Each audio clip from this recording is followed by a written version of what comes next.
practice. Do stuff that you're actually passionate about.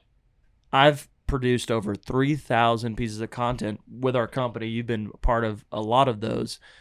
But how many pieces have I actually made for myself? I can think of 2 or 3 out of 3,000 pieces. Wow. And that's good that we're that busy, but it's also like you have to make the time by doing things you're super passionate about and you own the creative of all of it, because you can make more mistakes on those projects, and ultimately making those mistakes is going to be what teaches you to grow.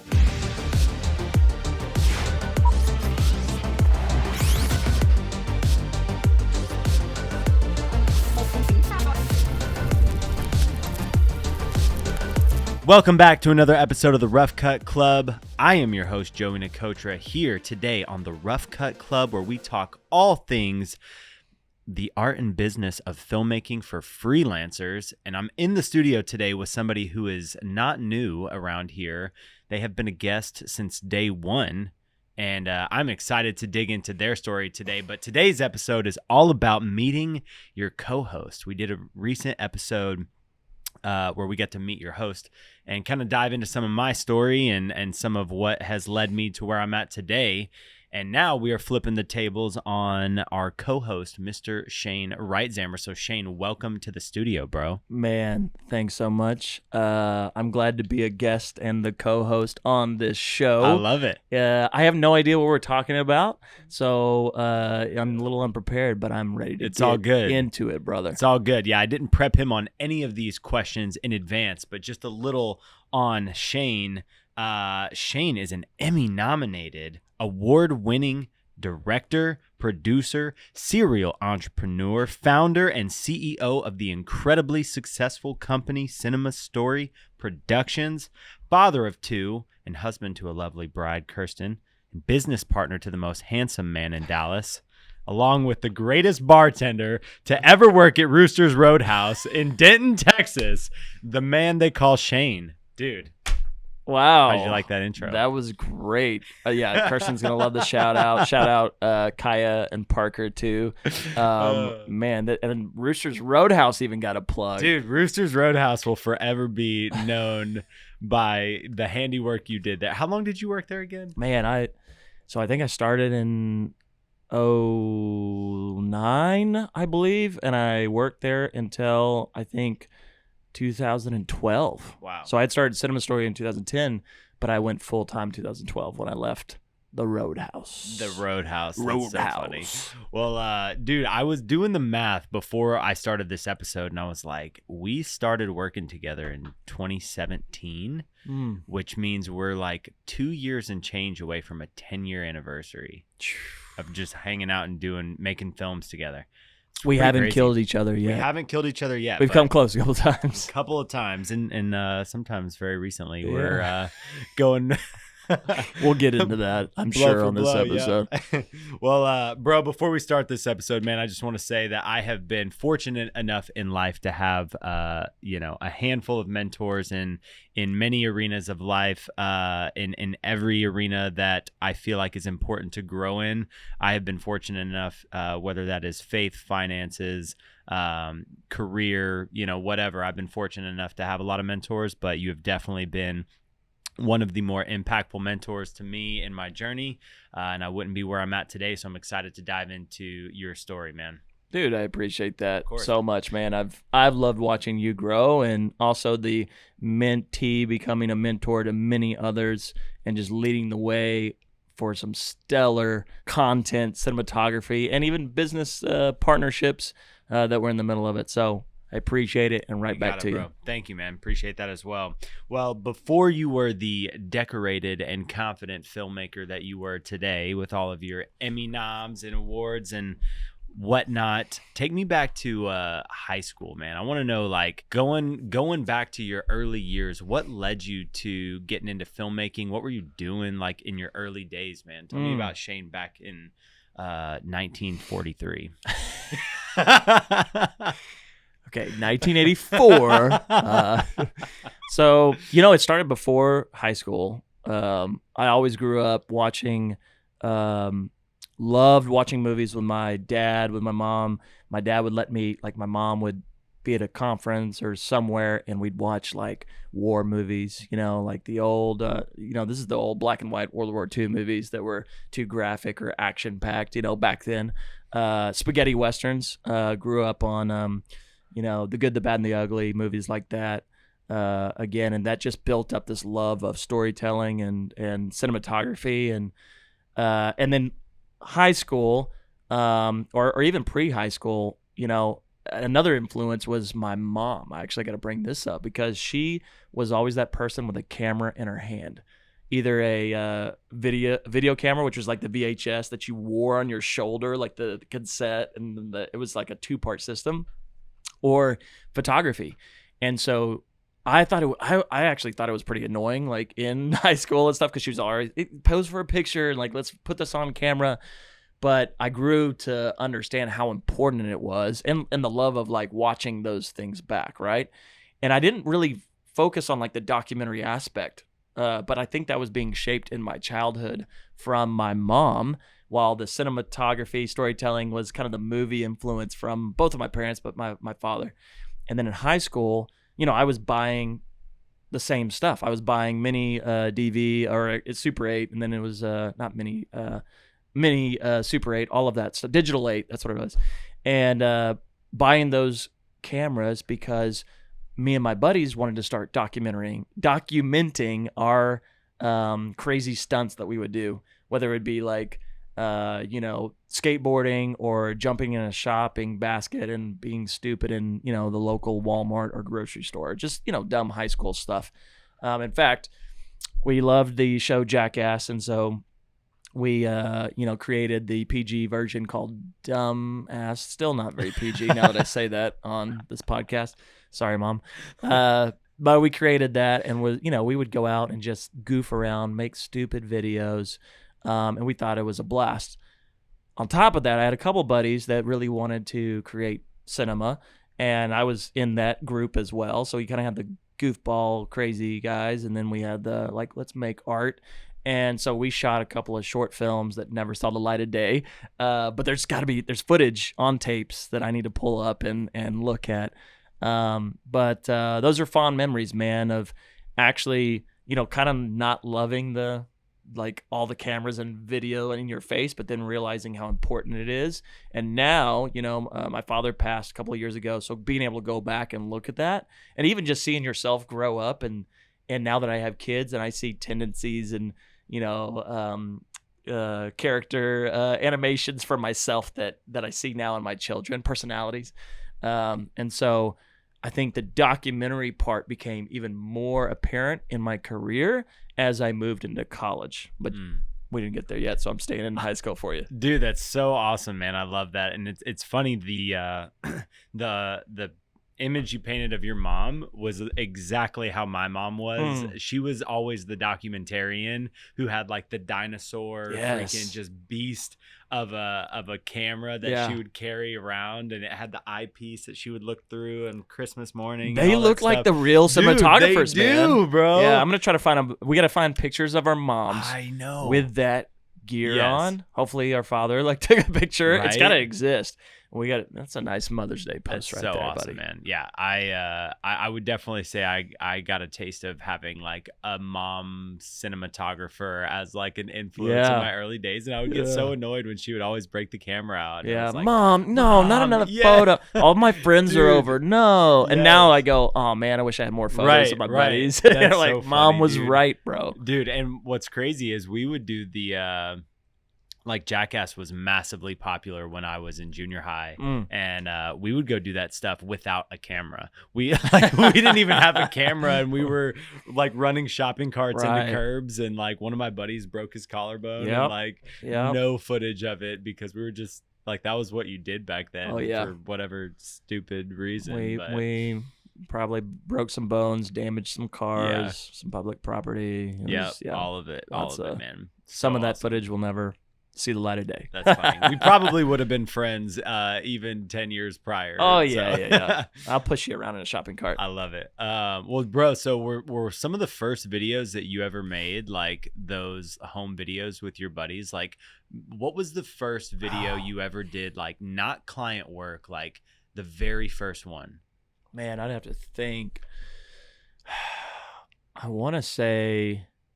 So the first professional camera I bought was the XL1S, the Canon XL1S, and it was a mini DV or mini 8, Super 8 camera, and we did shoot a short film. We tried to shoot like a short horror film. It was in my friend's sister's dollhouse, and we went in and like graffitied all the walls, and then my buddy, who was the actor, like portrayed himself like going insane in this like small little like cabin. And then I don't remember what the other scenes were. There was like a river scene and some other stuff. It's been way too long, but that was probably like the first, short film professional camera setup that we actually tried to execute. But I feel like the first content I was shooting could very well have been either a concert where I went to like a little coffee shop. It used to be, man, so great back in the day, emo, screamo, hardcore, all, metal. It'd be at these little coffee shops that could only hold, 40, 50 people. And the bands would love anybody with a video camera, and we would capture it. And I was almost still trying to figure out a business model then, like how can I make the content for them? And then back then it was just for like, to be cool, right? Like I'm the guy with the camera and I've got you this video and hopefully it helps you, whatever. It was either that or skateboarding videos, man, going out to the skate park. I mean, I'm sure I'm sure I played around with it before, but that was like the intentional things.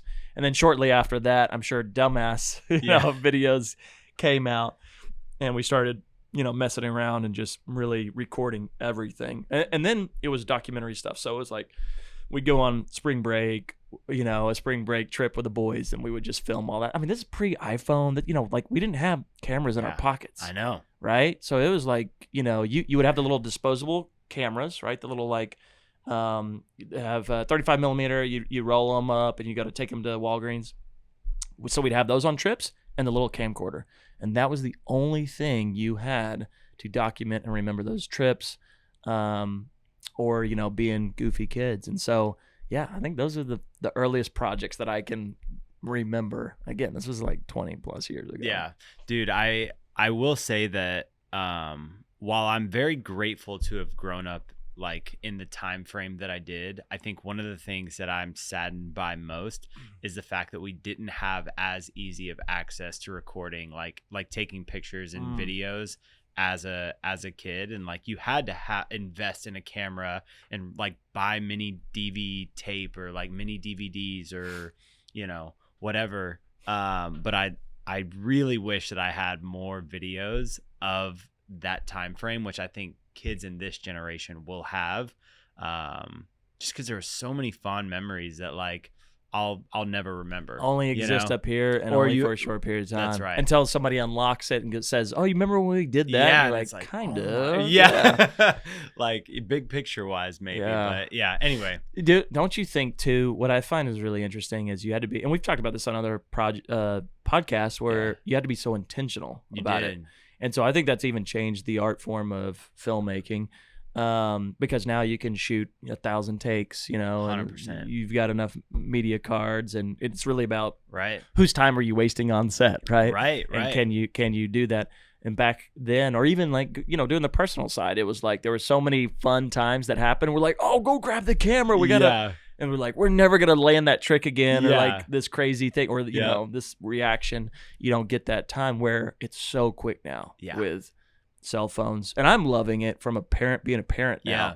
I'm realizing that I can just pull out my phone wherever I'm at and capture my daughters doing whatever they're doing at the moment, instead of like, I got to go grab a tape. I got to make sure that there's room on the tape. I've got to make sure that I'm not recording over anything. It's just, there was so much that you would have to think about, and it was expensive. Yeah. And it's just an easier process now. And it's like, your kids are gonna like, you're gonna be able to gift that to them someday, and they're gonna be able to watch that and have that to like show their future kids, like, Yeah. you know what I mean? And just You think about graduation videos, Yes. dude. I know, like, I've already been shooting, so I shoot vertical and horizontal. A Yeah. lot of the things because I go, I want to shoot vertical because I'm gonna just share this stuff on social, but I'm shooting horizontal because I'm gonna put together a banger of a Yes. graduation video Yes. or like a wedding video for them one day. 16:9, y'all. Literally by when they were kids, you know, So babies. awesome, dude. We didn't have awesome. that. We didn't have that kind of No, coverage. You know, no. we had pieces, but yeah. Little pieces, but yeah, definitely dime a dozen.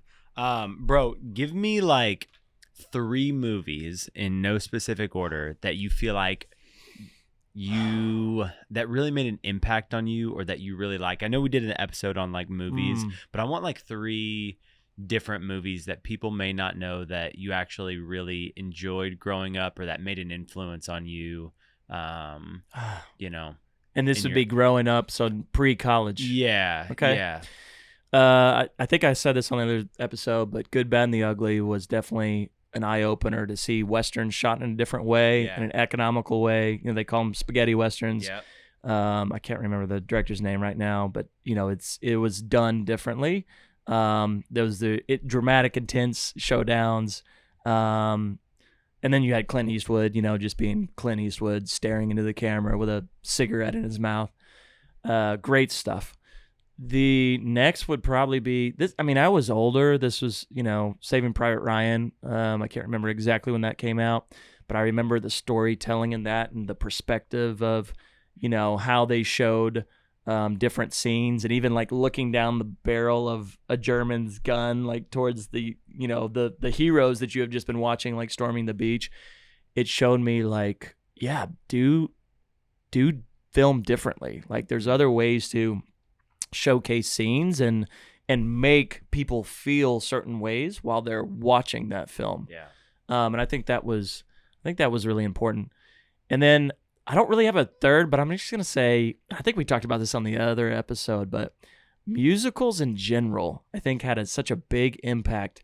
Because, and I'm not an escapist. I like realism in film, but there's something nostalgic for me for musicals and going back and watching those, because some of them had some realism to them, but or some major, you know, social topics that they were covering, but a lot of that was just good, like Hollywood escapism fun, and it was just I think of a way to show me that, you know, film can be an entertainment and an escape for people. And I remember just being a kid and, you know, or a preteen, and you know, I kind of had like a restricted like library of films that I could watch growing up. My parents were pretty conservative, but musicals, for some reason, I could watch musicals.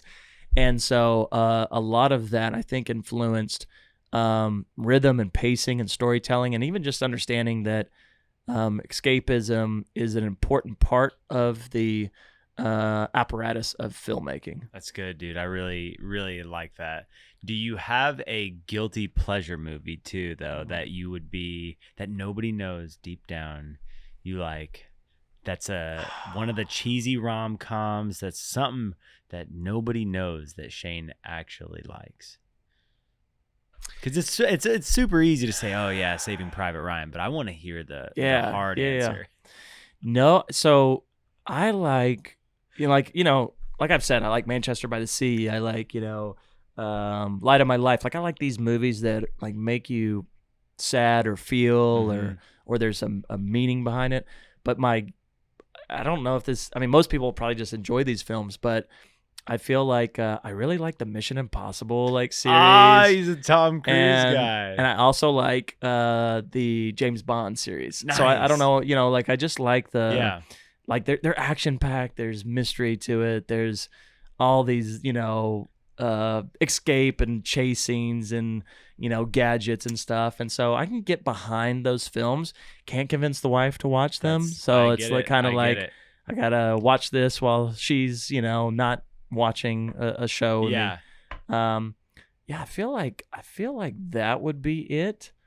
On top of if you go back in time, Austin Powers, the trilogy. There it is. That's what Austin I wanted, Powers, right the trilogy. there. I loved the trilogy. I haven't seen it in forever, I so love please it. don't judge me for it. But I just laughed so much. In It's fact, my so brother good. and I, like, parents were out of town. Yeah. We rented all 3 movies. Yeah. And I think we had like some Smirnoff Ice, Smirnoff Ice. That tells you how long ago this was. They don't even. Yeah, Bacardi Silver. Bacardi Silver had like a seltzer back then, and I think we drank those and like watched all 3 episodes. One of them, I still remember that to this day because it was just a great bro time. I think we stayed up all night, watched all 3, and just laughed our butts off. So fun. Confession time. Oh. I've never seen any of the Mission Impossible movies. Wow. None of them. I haven't seen the most recent 1 or 2. It's supposed to be insane. I really want to watch it. The stunts are out of this world. Dude, He's jumping out of airplane. Yeah. Tom Cruise is the GOAT. He's a G. He really is. The stuff that he does is insane. I mean, he might be a little insane, but that's probably what makes him great. Did you see when he was like jumping across the building and like he didn't make it all the way there and he actually got, I think he broke something and he actually got injured and then still did a muscle up like to get onto the building. No, I didn't see that. That's insane. He's wild, dude. I saw just the behind the scenes of him doing that motorcycle jump, yeah. and then the director was like, "Yeah, this is his 7th attempt." Yeah. And I was like, and he's like, Tom just keeps saying, "Yeah, let's do another one. Let's do another one." It's awesome. He's probably having a blast. So epic. Yeah. I mean, who wouldn't have fun riding a motorcycle? Get paid off millions a of canyon? dollars to just jump off the Grand Canyon with a motorcycle. That's so awesome, man. Well, man, you mentioned that early on, your mom was an influence to kind of lead you to becoming more of a documentarian filmmaker. As we started, I would say that the majority of the films that we did were documentarian like focused. But now there's been a much bigger shift in the films that we do, leaning more into the commercial side of things and even the narrative side of things. Would you say that now, at this current point in your career, you identify more as a commercial narrative director or more as a documentarian director? And which side of filmmaking do you lean into more than another? I'll be honest, I love both sides. And I just appreciate them at the highest level of where we've gotten to now and where we are trying to get to. So like for the cinematography, commercial, advert side, I love the ability to create from scratch alongside a client's needs, right? So we want to hit this market. This is our target audience. This is what we want return on investment to be. And I love the trust aspect of like, cool, what if we had this character do this in this sequence and here's the punchline, whatever it is, right? So I love that aspect of creating and then watching our team now, because I don't, a lot of times I'm not doing the actual pressing record, lighting it. Maybe I'm directing, maybe I'm producing, but watching those scenes come to life, even if I'm not the one scripting it, but pitching the concepts at the beginning, that brings new fulfillment that I absolutely love. And I see our team growing the most from that side. The documentary side, we've been doing that, like you said, for 14 plus years. And so, and I did shoot some commercials, well before as well, but nothing to like what we do now. The documentary side, I think we have continued to master the storytelling approach in regards to getting results in projects, right? So before, we could just tell stories just because they were stories to tell or a client wanted to tell them.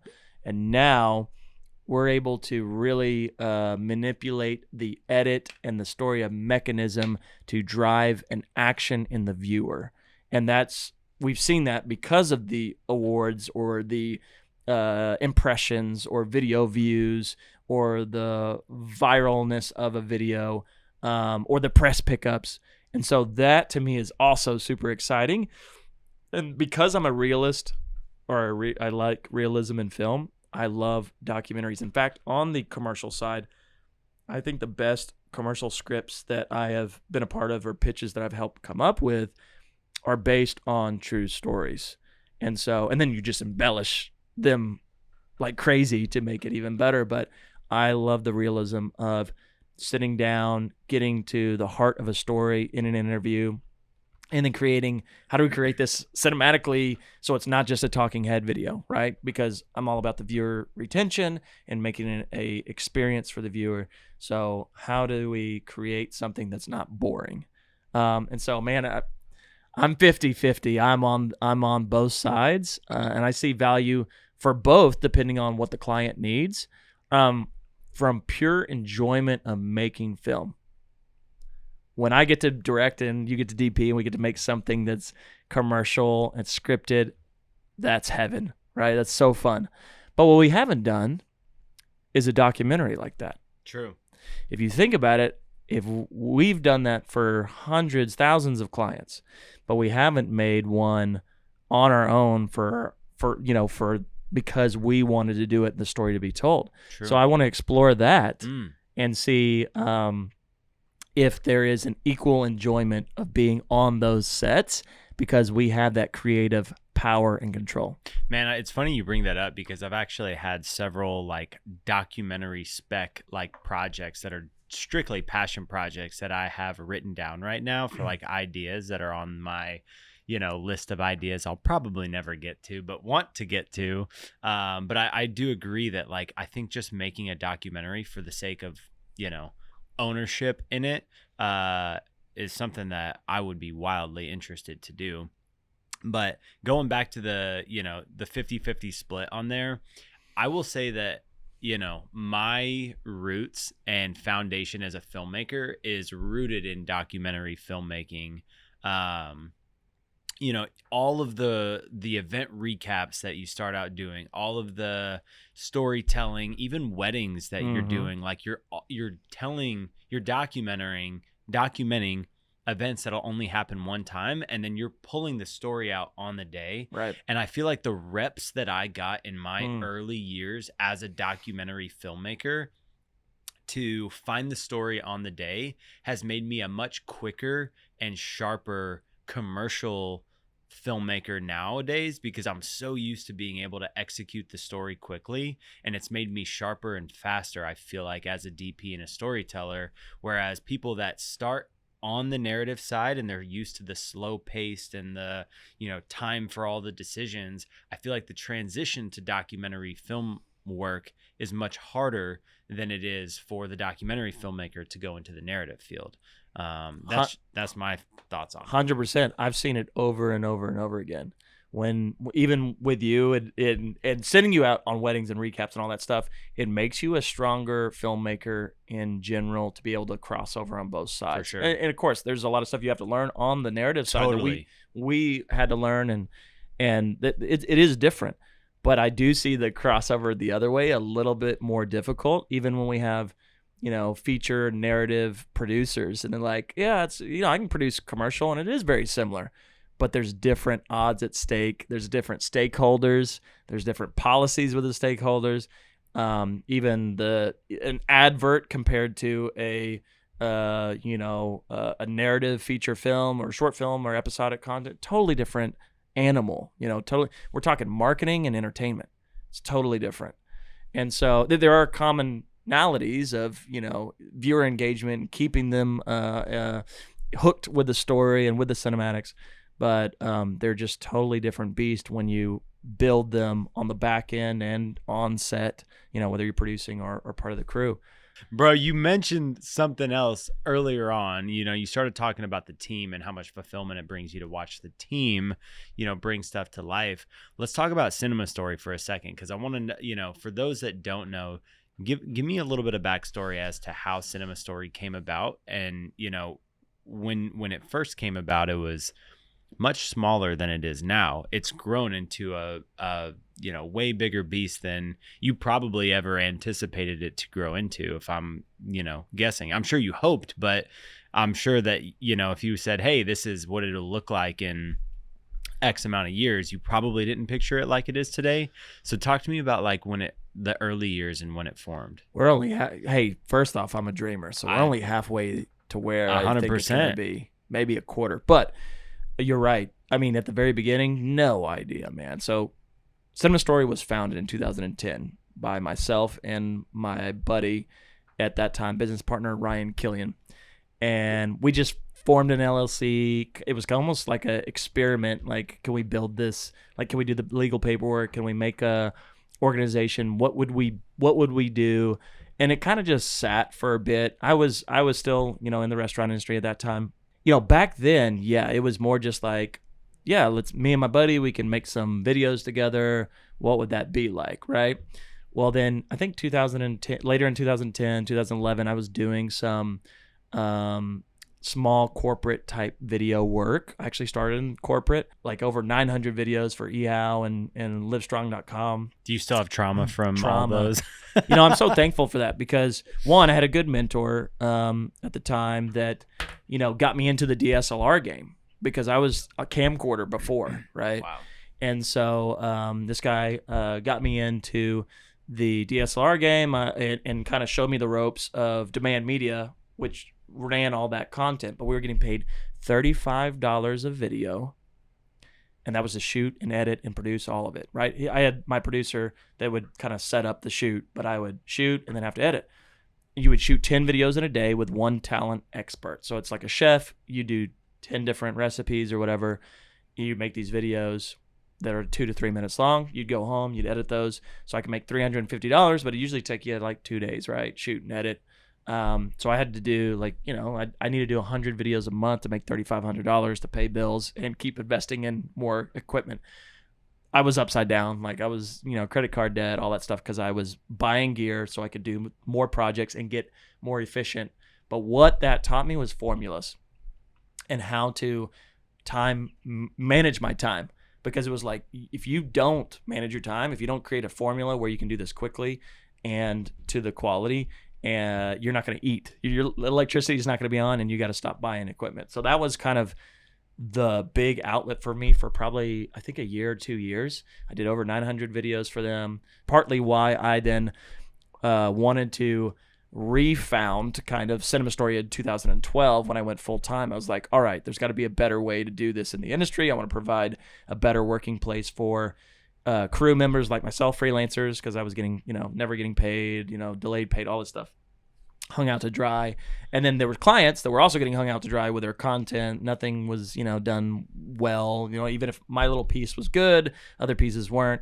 And they were just turning over junk to these people. And then I'm like, that buyer's remorse, I feel like. I mean, people in the early, 2000s or 2010, I'm just like, man, it's almost like the birth of websites. You didn't know what was good and bad at the time, and you just kind of like, I need this, and there wasn't many options. Now there's an abundance of options of production companies, media services, people that will do it in house.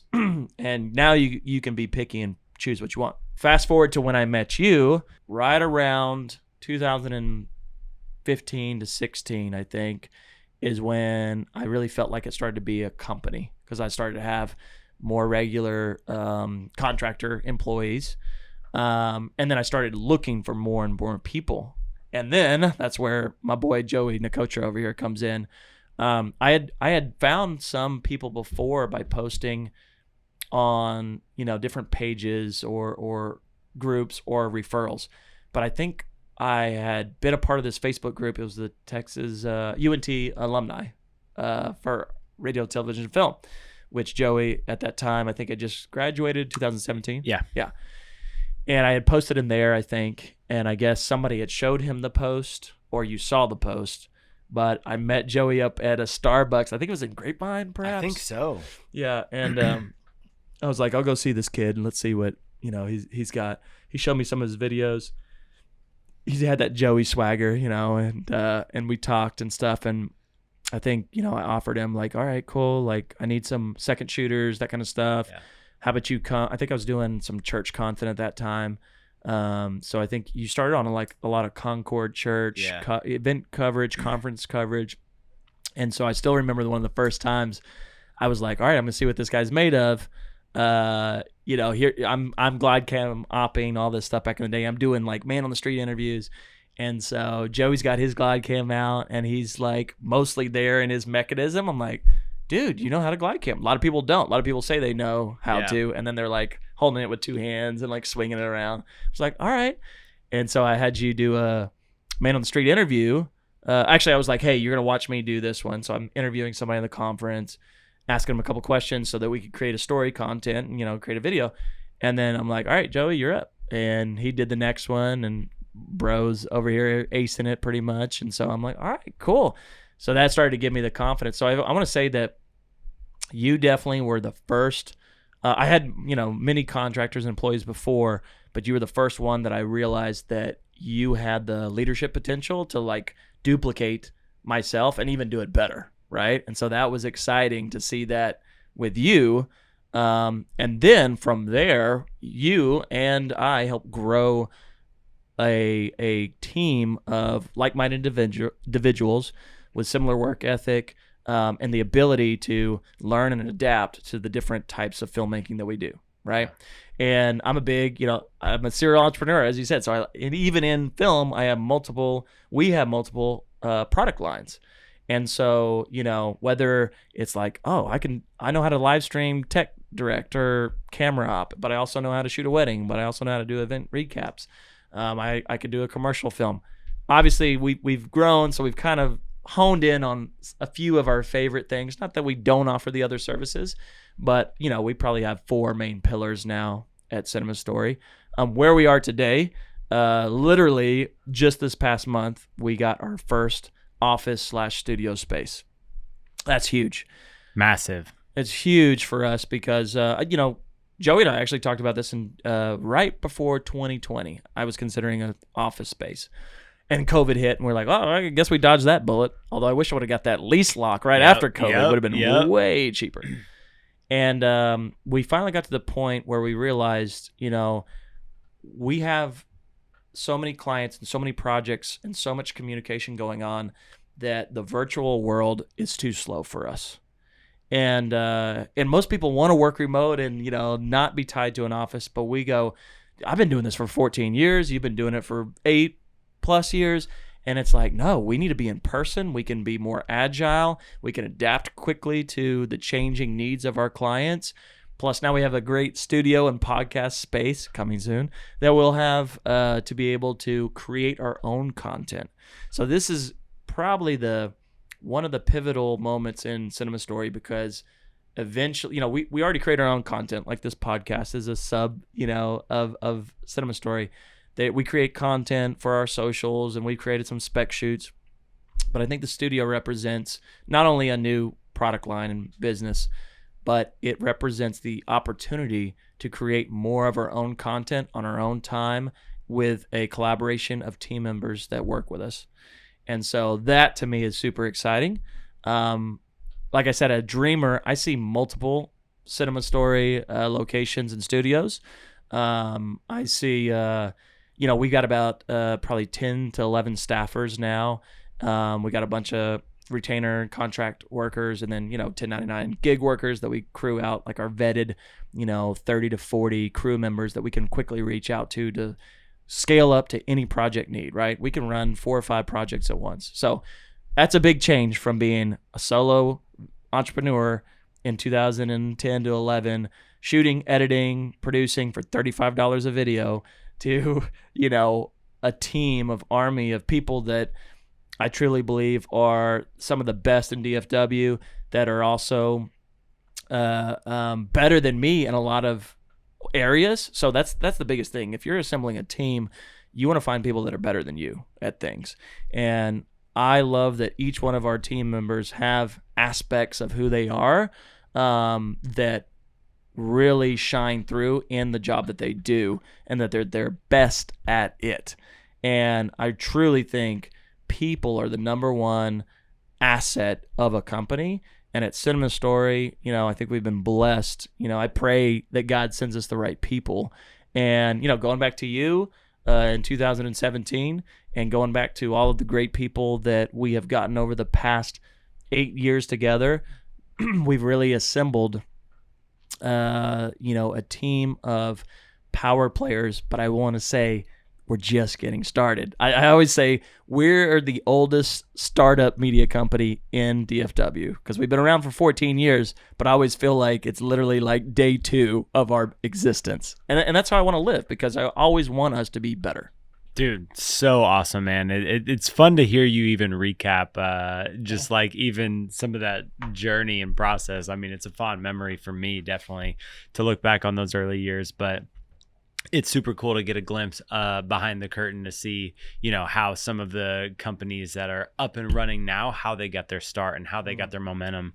And just, I do remember the Starbucks meeting, man. It was so fun. I was like, Were you nervous? I think I was like, you know what I was? I was confident to meet in person because I'm pretty comfortable around people, but I was nervous to like make a financial offer because I had never like done that Yeah. before. And Shane was like, "So what do you want to make, basically?" And I was like, $20 an hour. And I was like so nervous to ask for like $20 an hour back then. And he was like, "Okay." And I was like, all right. Like I'd only made like $10 an hour prior to. Right. I didn't have a whole lot of freelance experience. Like I think my first freelance gig that I ever took was post graduating college. Like I had only done passion projects prior to then and school projects.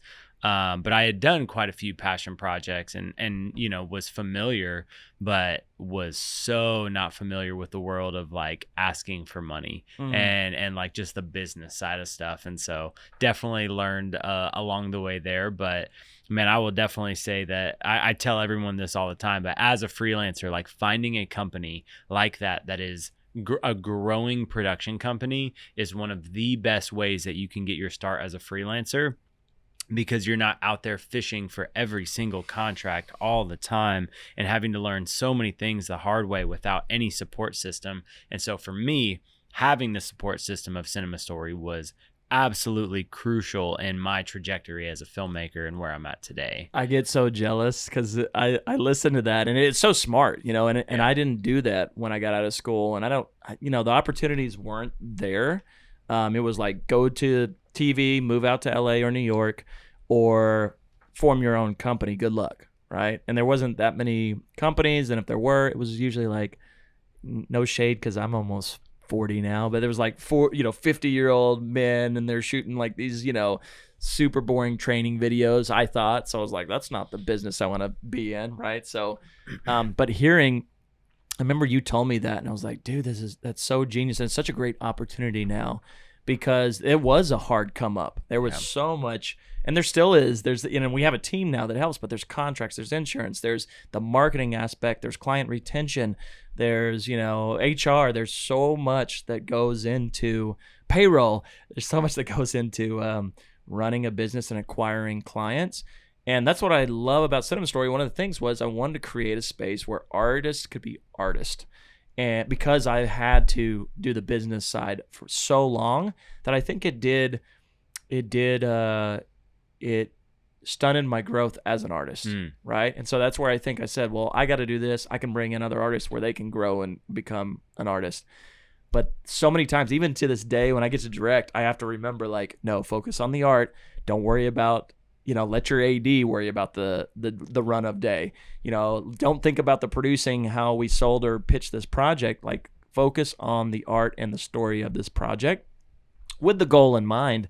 But you have to kind of shut down that business side or reduce it a bit so that you don't cheat the art aspect of it. Man, we're gonna come back to that. I want to make sure I ask one more question before I get to balancing the art and business for you.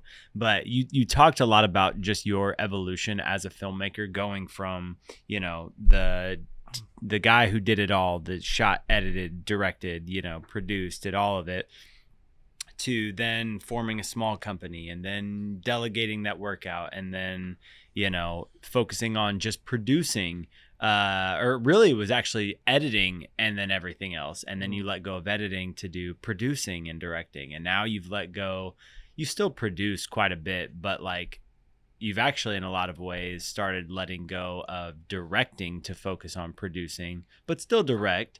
But you keep going through these evolutions of a filmmaker where you're stripping more and more parts away to narrow down your focus as what you're doing.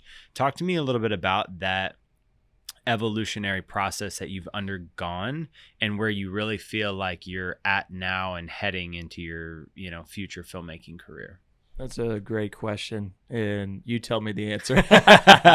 So, man, I think it is, going back to what you said, even, getting the reps in the documentary side, I think it is so great for people to do it all at some point at your early stages, right? Because I think editing makes you a better shooter.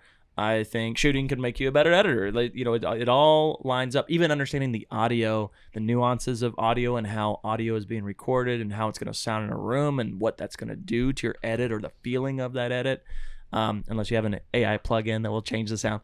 But I think all of those things are so important. Lighting's such an underlooked. Like I totally ignored lighting, like my whole DP, camera career. I DP'd shorts and stuff too, and it's like that was my weakest, ability. I was thinking about camera movement and composition and what is the camera communicating to the viewer, and then I'm like, lighting. I need a really strong gaffer. Like that was my kind of world. But I think the evolution has been, I'm always trying to duplicate myself. And I think that stems back to entrepreneurship. If you go way back in my early roots, the first thing I tried to do was sell a newsletter when I was probably like 9 years old at my church for like a nickel to other kids. Like I've always been hustling. And so I think, and then I had a yard service when I was a preteen or teen. And I started hiring additional friends to run other yards so I can multiply myself. And so I think that scalability has been something that's always been there for me on the business side and has helped me evolve through the art side almost a little quicker. But I think some people know exactly what they want to do. I want to be a DP. I want to be a director. I want to be a actor, right? And in college, I definitely had I want to be the director / DP, like a combo of it, right? And then it definitely evolved to like, no, I enjoy the camera, but I really enjoy like directing the vision and letting other people create that vision. So I want to be the director. But the producing, like nobody seems to want to do or could do. So I had to do that for the projects that I was on most of the time. And so I think that progression is I've always done things that other people didn't want to do that needed to be done, or duplicate and then duplicate myself so that people can do the things that they want to do and that they excel at. And as I went through that, I've been happy through the entire process. And I will say, because you and I have had talks on this recent project, it was a big project that we did. And I said, I won't do this project justice because I'm so in the weeds of producing and selling a ton of other stuff that I need to step down or I don't even need to be the director on this. And I need to let one of our other directors direct this. And that was hard for me. I had like a 2 or 3 day identity crisis struggle of like, what is the meaning of life? What am I doing? I thought directing was who I am, right? And I realized it's just another step. And it's another tool in my belt that I can do. I can direct, I can produce. I can't DP anymore. I don't even know how to camera op anymore. I joke about not being able to know where the record button is, but literally the other day we were doing, filming. I'm like, what was it, the audio piece? I couldn't turn on the audio. I felt so dumb. So you definitely kind of evolve and kind of realize where you're needed and where you're best gifted at. And that's okay to change. And I think a lot of people get so stuck in the idea that, no, this is my identity and everything is tied up in my identity. Go back to your skateboarding days, right? You've had that. I have. It was tied up in skateboarding 100%. And then you had an injury. And now you're like this DP extraordinaire filmmaker. And now that's your identity, but it could change again, brother. 100%. Could change. 100%. You're not done yet. Your story's not done. And that's what I find exciting. And then there are people that are so good at finding it and sticking with it. And that's okay too. Like, I don't think there's a right or wrong way. It's just been a different journey for me. Where I'm at today, I produce a little bit, but now I pretty much do strategy consultations with potential clients. So client acquisition, discovery, building the pitch, presenting the concept and idea, and then putting our team in motion to execute. And so I'm kind of in this new area of the closing CEO is what they call it, is when a CEO is running a business, overseeing the leadership of different departments, but then also doing most of the closing on the sales. And so now I'm trying to replace myself in that aspect. All right, who can help me design and develop ideas and pitches and talk with clients and really get them return on investment. And I don't know what I do after that, brother, because I think I've given up everything else. So then it's just all CEO. And as more we build a team underneath, I guess I'll be looking for the next CEO of CinemaStory. Wow. And I'll just go be a board member on a boat somewhere. I love it, man. Well, dude, it's been cool to see you go through that process too. And just like you mentioned, like I went through it, transitioning from being an athlete to being an artist, and it was tough, and it's a long process, but I think that, every filmmaker will go through that season at some point in their time where they continue to refine their identity all the way to the top of the mountain. And when they find it, even then it can still change down the road. And so it's been cool to watch your journey. And I think you've done a great job transitioning from each, chapter in your book or in your What's life. I'm going to ask a question. What's been your favorite part of my journey where you were like, I like seeing him doing this role? You want to know what's funny? If 100% honest, I kind of have this idea of what you might say what it is. I feel like my favorite chapter in one area is just like the very first early days.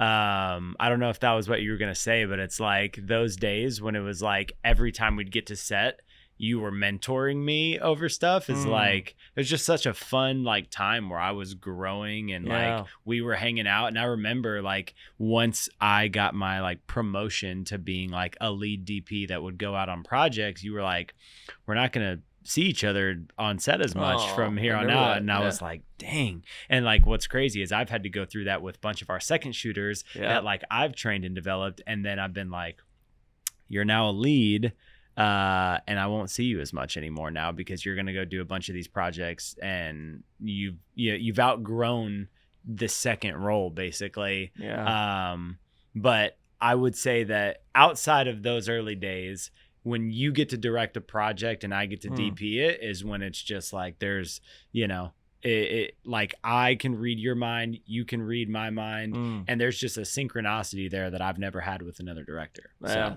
I love that. Yeah, that's good. I was almost going to think you were going to say back to my editing days. Remember I used to edit a lot of the projects. True. And you would send me a message, you'd be like, dude, no, like, because I would even send it to Joey at this point and be like, hey, give me some notes. What can we do better? He'd be like, no notes, bro. This is fire. Yeah. I still got it as an Shane editor. was one of the fastest editors that I have ever worked with. Formulas. You gotta formulate. When I tell you that like this guy was fast, I mean like however fast you think he was, like double it. He was fast. So he would flip edits and they would just be good. I'd be like, bro, let's send this to client. Hell yeah. My claim to fame that I always like to throw out there, and if anybody has beaten this, y'all should comment, but I think it was like 300 gigabytes. It was a wedding. We were making an 8 to 10 minute film. I'd already made the 60-second teaser, I believe, but basically deadline was like right around the corner.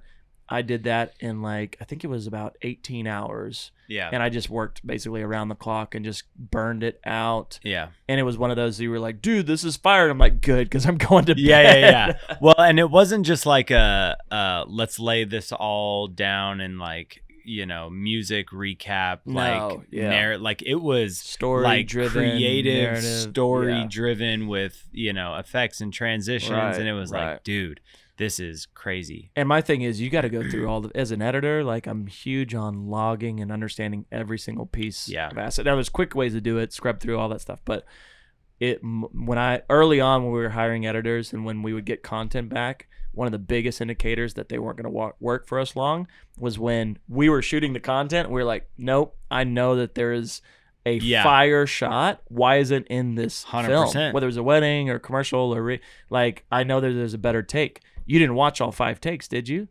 You know, you don't have scripty. Yeah, telling them which take. 100%. And it's like that to me is lazy because you can have formulas to quickly go through, review all the footage, mark your selects, and then work with the best of the best and have your secondary options on backup.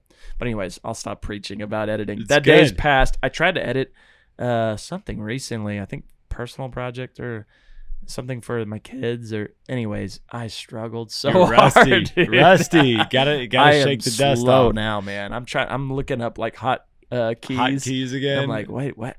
My fingers. If I just close my eyes, I think my fingers will do it for Final Cut. But man, it's been a while. Editing is one of those things that is not like riding a bike, in my opinion. Like you really have to like freshen up again and remember how to do certain things and what buttons you used to press to do stuff faster. And it was same thing for me, man. I really don't edit that much anymore. But I was editing a personal project and I was like, man, the speed ramp transition, like, oh, it's command click. And it's like, it's like just some of that stuff. Yeah. But anyway, it's there are times where your fingers will know the keyboard shortcut before your mind will. And so I've had times where I've like looked away and then just been like, how do I speed ramp or favorite? And yeah. Like, my fingers will just do it. And I look and I'm like, where are they right now? That's so awesome. So I can remember this for next time. I love it, dude. So this is going to be a two-part question. And just the first one, give me the short answer. Okay. When you first got started as a filmmaker, what was your favorite part of the filmmaking process? I don't think it was editing by any means. I think it was the actual filming and shaping the composition of what was in the shot. Now you can elaborate. What do you feel like your favorite part of the filmmaking process is now? It's good. Well, I don't get to do much. Currently, I enjoy the original concepting of content. And so because that's where I see where I'm needed in the value, like what is going to help drive this project to get the goals met by the client, or if it's something personal that we want to do, like what's going to get the most views or the most enjoyment out of people watching it. I think that's my favorite process, which then could obviously bleed over into directing, right? Because if you can like kind of come up with that concept and then go into directing. And the funny part is I think that I've written multiple commercials and some have done really well, won awards, stuff, but I've always thought like I'm a writer, director, producer, but if I have to sit down and actually write, I get into, maybe it's just because there's too much going on, or maybe I'm not a writer and I hate it. Although most writers say that they hate what they do, but once you get it done, you love it. So I wouldn't say the writing part is that fun for me. But the directing part, I think because you get to see the vision executed. So it's like the original idea, and I love collaboration. You and I, a lot of times, are coming up with concepts together.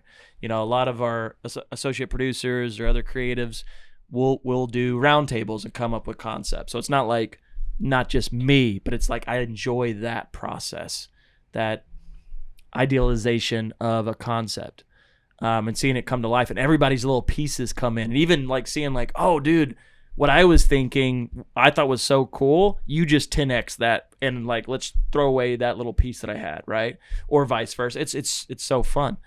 But but then watching it come to life on set, and then all the challenges, because it changes, right? So much stuff will change, but it's really cool when you have that idea and you're like, wow, it's coming to life. Recently, we just did a project, and I was a part of the idealization, didn't write it, but gave direction to the writer, and then seeing it was really cool. We've just seen our first draft, and it's a huge project we can't talk about, but it's kind of a little commercial spot. And it's like, dude, I didn't see it coming like this, but I did see this part. And it's really cool to have that many creatives on the process, and then just to feel like a little piece of like, wow, look at we've created together, from the DP and cinematography to the gaffer to, art department. Everybody plays a part. And so sometimes the concept people, like nobody's thinking about that, but the concept person is. They're like, I remember when I mentioned the one piece about this part and it made it into the film, and that makes you feel still a part of the creative process, even if you're not on the set that day. That's so awesome, man. I love that. And, for any filmmaker who has ever originated an idea, it's such a weird process when you see the final product, especially when a ton of hands were involved to actually make it happen. But like, we've created short films that I've like concepted from like a single sentence as like a pitch sentence, you know what I mean? Or a sentence or two, where it's like X person does this thing in this place and has whatever.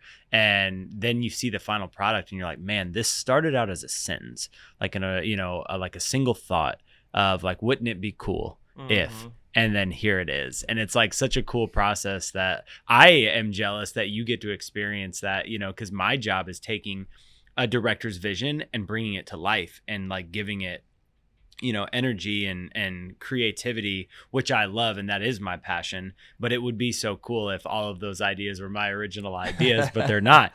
I'm not as good at the concepting piece and whatnot, but I feel like my strength is taking a concept and then executing on it and giving it life. You know what I mean? Yeah. But it's such a cool process to see a director like who's a visionary for a project really create that vision, and then you get to take that final product and go, this is cool. Right. I made this. That's the collaboration aspect. Yeah. And that's all those little pieces. You need the idea generators. You need the collaboration early on. You need the, and it all adds up. Like I was saying, every single department, man, all adds up. Even crafty, bro. Even people 100%. feeding people on set because, the shot wouldn't be as good if that DP was hangry on set. So everybody plays such an important role.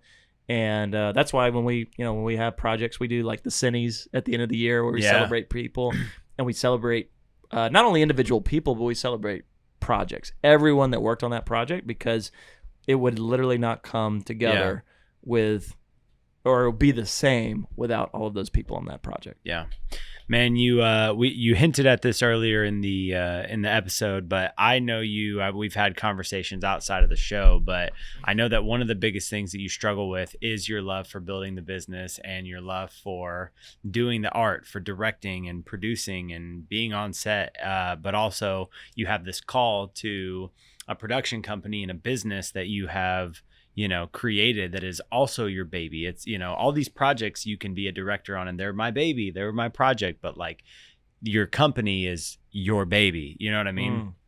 But talk to me a little bit about, where you're at now with how you wrestle with that, and really what keeps you holding on to the art, when I know deep down, like you have a love for both. Yeah.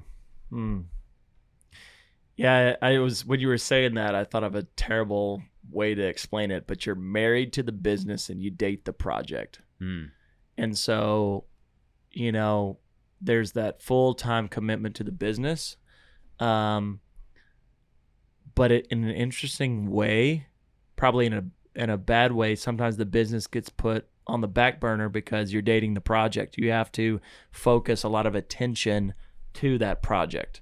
That's obviously that's a terrible relationship if you're married and you're dating. But that's the only one I could think of. But that's the attention span of like, it's really intense. You're really focused on a project.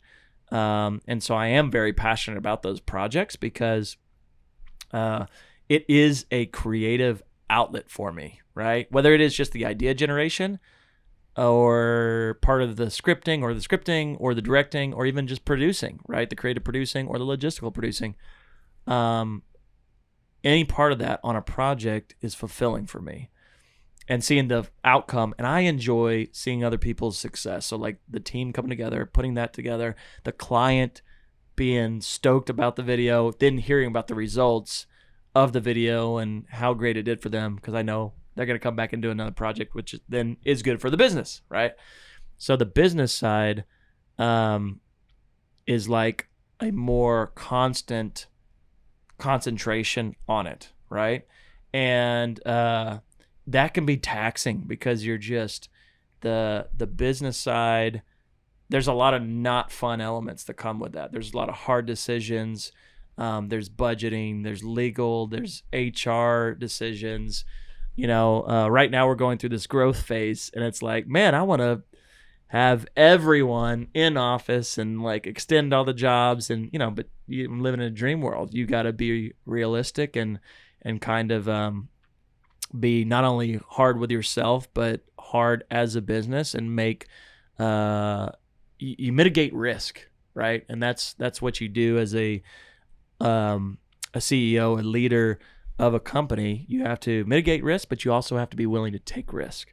And I'm in this unique phase of doing both, because I think with great risk comes great reward. And we've seen that over the years of our growth at CinemaStory, with doubling to 30%, year-over-year growth to 2 to 3x growth on years. So, it's hard to. I don't know if you have to remind me of the question, because obviously you see I'm getting lost in the weeds of my own dilemma. But there's times where I love the business aspect of it, and I'm really passionate about it. And there's other times where it feels like it's one of those things that somebody has to do, nobody else supposed to do. So I'm doing it because it provides opportunity for us to do the fun things that we do want to do, like the projects. Yeah. Right there. Wow. Truth just vomited out. And then projects, I feel like, are really the fun times that we get to create. However, on the reverse of that, when I'm on a project, in fact, I'm currently in the middle of something that I need to finish for a project, but the company, I'm in the weeds because of all of our decisions and moving into office space and marketing, and so much decision fatigue and risk mitigation and risk taking, that the project now is not the desirable thing for me. Like I just want to cut myself loose from all projects so I can do what it's needed on the business. So it's a two-edged sword, right? Like I think if I'm in a good place in business, then the projects is where I love to live. But if there's a lot of work that needs to be done on the business, then I don't enjoy the projects. Yeah. Does that make sense? That answer your question? 100%. Yeah. It's very insightful, because you're carrying, the weight of both the creative and the business. And that's why there's a war there. And so at times when the load is heavier on the business and it's like things are functioning and great, like you have more energy to dedicate to the art, which brings fulfillment. And it's a fulfillment loop. Like when one is good, the other can be good, but when one is bad, then both suffer. And so they're connected to one another, and both have to be healthy in order for one to prosper, simultaneous to the other one. Yeah. So I feel like this episode, I should be on a couch right now, like it's a counselor session. I'm really diving into the doctor's badge here. Yeah. Well, bro, I got one more question. I honestly asked you like half of the questions that I intended to. I have been known to talk a lot. Yeah, no, it's all good. My final question before I get to the final three. Oh. What are you most proud of in your filmmaking career? That's tough. I think it's creating a place where so many people have become successful in the industry. So my tagline on LinkedIn is, "Your success fuels my passion to create." And I came up with that a little after I did the vivid vision for the company, because I said, what really drives me? And I kept coming back to like even just seeing your success, seeing so many of our filmmakers, our producers, whether they're with us now or they've gone off, just being a little part of the journey, whether it's mentoring or providing an opportunity or an income, and then watching them excel in that. I think is what I'm the most proud of. So it's not how big the company is or can be. It's not, how many awards we've won or how many views or our revenue stream. All of those things are great. They're very important, and I do focus on those. But I think ultimately it's about the people. And so watching success stories, if I really slowed down and thought about it, that is the most fulfilling thing for me in the industry so far. Man, so good. It's super cool to see, from the outside. I say the outside looking in, but I'm literally the inside. Actually, I'm inside one of those. Looking in. I'm the inside looking in. Just to be one of those people that have a success story because of the work that you put in. And so there's infinite amount of gratitude on my end, and I know the rest of the team as well. So hats off to you, bro. And you have made a tremendous impact on the filmmaking community here in Dallas, bro. I got 3 questions before we wrap you out of here. And I got to say thanks for that. And we're just getting started. That's right. It's day 2 of the startup. One day we're not going to be a startup anymore. All right, bro. 50th anniversary. If you could go back in time and do it all again differently, what is one thing that you would change in your filmmaking career? We don't have time for this question. There's so many things. The first thing that comes to mind, though, is collaborate sooner, because, going back to my ultimate fulfillment, that's what I've enjoyed the most, is that collaborative nature. And I stayed kind of that solo operator for 3-4 years. And I'll tell you, it's lonely, man. It's hard. You're building your own, client base, as you mentioned. Your School of Hard Knocks. You're having to do it all. So you're doing the art and the business. And, I don't want to do this edit, but I got to do this edit. And I got to wake up and go shoot. There's so much that you do. And so I think I would have started forming the team sooner. Yeah. It's good, man. What is one piece of advice that you can give to filmmakers trying to grow in their craft or their business? This is another thing I wish I would have done more. And this is so important for freelancers out there, especially starting out. Heck, we still do this. We do this now. Practice. Do stuff that you're actually passionate about. I've produced over 3,000 pieces of content with our company. You've been part of a lot of those. It's probably more. It's more like 4,000 probably at this point. Pieces of content, from commercial broadcast spots to, those editorial pieces I was talking about with the chefs. But how many pieces have I actually made for myself? I can think of 2 or 3 out of 3,000 pieces. Wow. And that's good that we're that busy, but it's also like you have to make the time to level up your skill sets. And so I think I could have been a way better DP, a way better writer. You can be so much better if you put in the reps. And you can do that on paid projects. But I think you can grow even more by doing things you're super passionate about and you own the creative of all of it, because you can make more mistakes on those projects, and ultimately making those mistakes is going to be what teaches you to grow and learn how to do it better. I would definitely argue that the most exponential growth that you will have will be in the passion projects you create. Yeah, we've seen that together. 100%, man. Yeah. And, especially in the early years, like to one of your earlier points, when you own it all and you have to do everything, you will see a rapid amount of growth in just, your knowledge of an entire life cycle of a project, and how confident you can be to execute that again. But even now, like some of the passion projects I create is where I learn, the thing that I can apply to my next paid project. And so I love it, man. Dude, last question. Who is one filmmaker that has inspired you or your work? I'm the worst at who directed this. I mean, I've got favorites, Yes, everybody says Nolan. I like Scorsese, like his mob movies and the way he tells his stories. But I'm gonna like stay away from the Hollywood generic film answers, because I think there's a lot for different reasons. One filmmaker that inspired me early on in my career was Mr. Devin Supertramp. And I remember... I thought that's who you were going to say, by the way. Yeah, you did? Yeah. Nice, yeah. I think watching his videos and what could be done on YouTube and stuff back then, and even just like glide cam. I remember I found one video of Devin Supertramp like showing somebody how to properly actually use a glide cam, and that changed my game on how I operated with glide cam.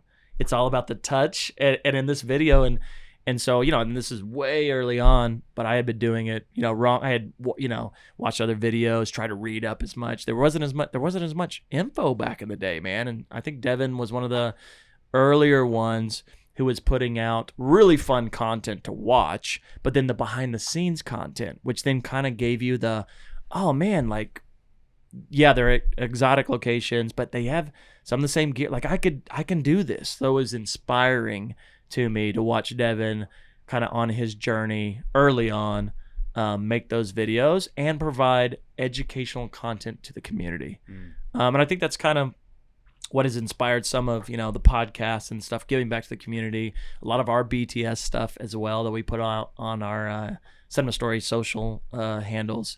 You know, we want to kind of give an insider look of how those things are done, because it's fun to grow as a community of filmmakers and see some of those techniques used on other people's projects, right? Devin was definitely a YouTube pioneer back in the day when he was creating all of his parkour videos and Assassin's Creed and stuff like that. And he was definitely a big influence on me when I was coming up as well. But yeah, man, he really doesn't even get enough credit nowadays for everything that has been birthed out of the work that he put in during his time when he was really doing YouTube.